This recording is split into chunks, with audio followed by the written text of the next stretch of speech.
You are listening and watching Tony's Story Channel 胡子高讲绘本 Skyfishing Words by Gideon Stir Pictures by Polly Brennettine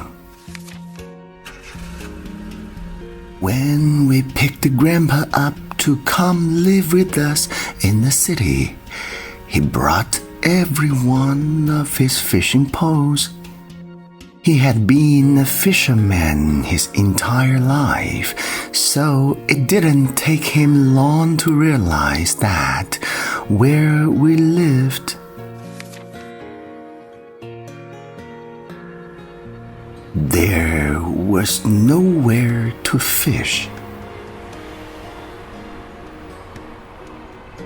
We tried new hobbies that fall and winter.But for Grandpa, there was nothing that could take fishing's place. So in spring, we tried something else. Let's pretend, I said.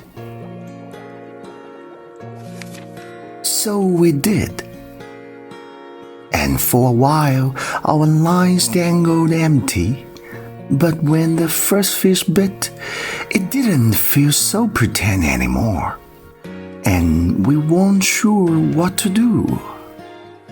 Reel it in.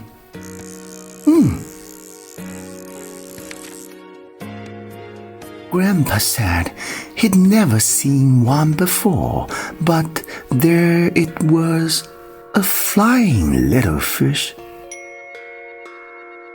are two rules to fishing, he told me. If you catch something, put it back. And where there is one fish, you can bet there will be more.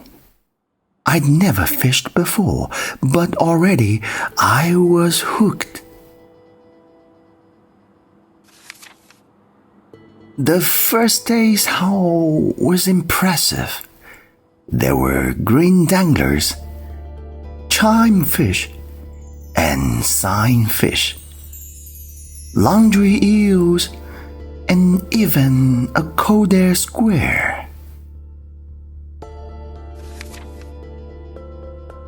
But none of them were fast swimmers, so they were easy to catch.The bigger challenges waited further in the deep and would require patience, practice, and study.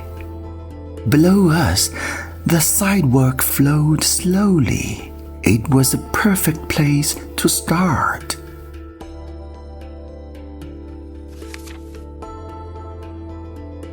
Catfish were the first to bite.Then Mexican catfish, then songfish, and goldfish. And as the days got warmer, new and exotic fishes visited from foreign shores. We fished every day, reeling furry snappers, lovefins,and hammerheads, until at last we caught the sidewalk's biggest prize, the grilled fish, and we knew we were ready for the road itself. This was our ocean.And when the first fish roared and honked and spun its fins, it was clear we'd reached the deepest part. There were zoomfish, malefish, glowfish, and more yellow stripers than we could count.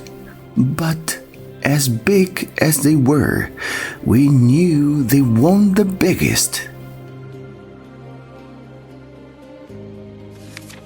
biggest wasn't a stretch fish or a waist muncher. It wasn't a construction fish or steel tail or even a grouper.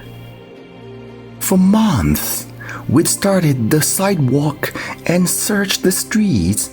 We knew we'd seen it before, but where? We remembered from its rumble. The biggest fish lived even deeper. The biggest fish lived underground. But you can only hide for so long, so it was no surprise when at last we caught the trouble fish. Almost, I said to Grandpa. Almost, he said to me. Then in quiet, we packed our poles. The biggest fish would have to wait. But things could have been worse. Summer meant summer vacation.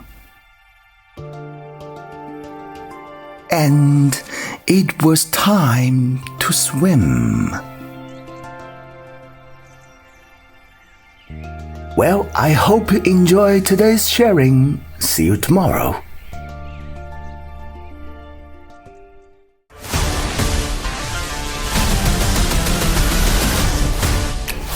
没错，这里是胡子高讲绘本。